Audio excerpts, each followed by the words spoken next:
നിന്റെ മുഖത്ത് എന്താ ഒരു ക്ഷീണം? പിന്നെ ക്ഷീണമില്ലാതിരിക്കോ? ഈ വീട്ടിലെ പണി മൊത്തം ഞാനല്ലേ ചെയ്യുന്നത്.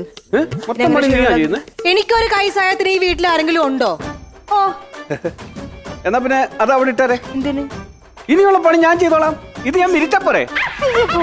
ഞാൻ വിരിക്കളി വേണ്ട ചക്കരെ, ഞാൻ വിരിക്കാം ചക്കരെ. ചേട്ടൻ അവിടെ പോയിരുന്നേ പോ. അല്ല, ഞാനൊരു കൈസഹായം, ഞാൻ സഹായിക്കാം. ചായ എടുക്കട്ടെ?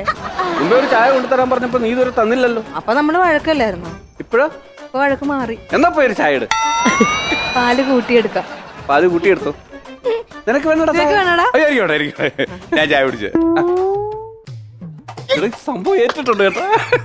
എന്റെ സ്നേഹം കൂടി വരുന്നുണ്ട്. ഇങ്ങനെ ഇനിയുണ്ട് പൊടിക്കൈകള്, ഇനിയുണ്ട്. അതായത് നമ്മുടെ ഈ ഭാര്യയുടെ സൗന്ദര്യത്തിനെ കുറിച്ച് നമ്മൾ ഇല്ലാത്ത കാര്യങ്ങളൊക്കെ ഉണ്ടാക്കി അങ്ങ് പറയുക. അപ്പൊ സൗന്ദര്യം കൂടുതലാണ് അങ്ങനെയൊക്കെ ഒന്ന് പറഞ്ഞാൽ മതി. അവർക്ക് ഭയങ്കര സന്തോഷം. ഇവിടെ ഇല്ലാത്ത കാര്യം ഞാൻ ഇങ്ങനെ പറയും. അതായത് അതാണ് അവർക്ക് സന്തോഷം തോന്നുക. നീ എന്തെങ്കിലും വായി തോന്നുന്നു അങ്ങ് പറഞ്ഞാൽ മതി. സൗന്ദര്യത്തിനെ കുറിച്ച് അങ്ങ് പറഞ്ഞാൽ നീ സുന്ദരിയാണെന്നൊക്കെ അങ്ങ് അടിച്ചാൽ മതി. പറഞ്ഞ നീ ഒന്ന് ശ്രമിച്ചു നോക്ക്. ഇപ്പൊ വരുന്ന സമയത്ത് കേട്ടോ.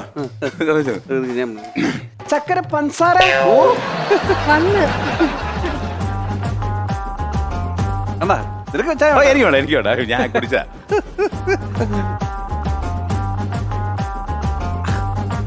ഇതെന്താണ് ഒരു പ്രത്യേക ടെസ്റ്റ്? അത് കൊച്ചിന് വൈകിട്ട് വരുമ്പോ കൊടുക്കാൻ വെച്ചിരുന്ന ബൂസ്റ്റ് ഞാൻ അകത്തെടുത്തിട്ട്. കൊള്ളാം കേട്ടോ, സൂപ്പർ പരിപാടി. ഇനി സൗന്ദര്യം സൗന്ദര്യം കൊള്ളാവോ? ചായ അടിപൊളിയായിട്ടുണ്ട്. പിടിച്ചോ പിടിച്ചോ. അല്ല ഇങ്ങോട്ട് നോക്കേ. എന്ത്? ഞാൻ എന്തുവാണ് കാണുന്നത്? എന്ത് എന്നെ ഇതുവരെ കണ്ടിട്ടില്ലേ? ഇതുവരെ കണ്ടിട്ടുണ്ട്, പക്ഷേ ഇന്നും നീ ഇന്നലെ ബ്യൂട്ടി പാർലറിൽ പോയോ? പിന്നെ സത്യം പറ, ബ്യൂട്ടി പാർലറിൽ പോയോ? ചേട്ടൻ കണ്ടാ ഞാൻ ഇവിടുന്ന് എവിടെങ്കിലും പോകുന്നത്? ഞാൻ എങ്ങോട്ടും പോയിട്ടില്ല. കള്ളം പറയരുത്. നീ ഫേഷ്യൽ ചെയ്തു? പോയിട്ടില്ല. പോയി ഞാൻ നാണം കെടുത്തല്ലേ. ഞാൻ പോയിട്ടില്ല. ഇവള് ഫേഷ്യൽ ചെയ്തു, ഞാൻ അറിയാതെ ഇവള് ഫേഷ്യൽ ചെയ്തു. ആണോ? പോയില്ല. സത്യം മുഖത്തൊരു തെളിച്ചല്ലേ? സത്യം പറ, ബ്യൂട്ടി പാർലറിൽ പോയല്ലേ? ഇല്ല ഇല്ല ചേട്ടാ, സത്യമായിട്ടും പോയില്ല. ഇത് ഭയങ്കര ഗ്ലാമർ ആയാലും ഭയങ്കര സുന്ദരിയായി നീ ഇന്ന്. ഉച്ചക്ക് എന്ത് വേണം സ്പെഷ്യല്?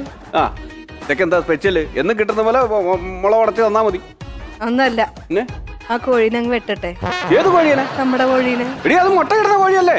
6 രൂപ കൊടുത്താ ഞാൻ കടയിൽ നിന്ന് മുട്ട കിട്ടിയല്ലേ, പിന്നെന്താ കുഴപ്പം? 6 രൂപ? 6 രൂപ കൊടുത്താ ഞാൻ പോടുന്നു. എന്റെ പൊന്നാണ് സംഭവം കൊള്ളാം.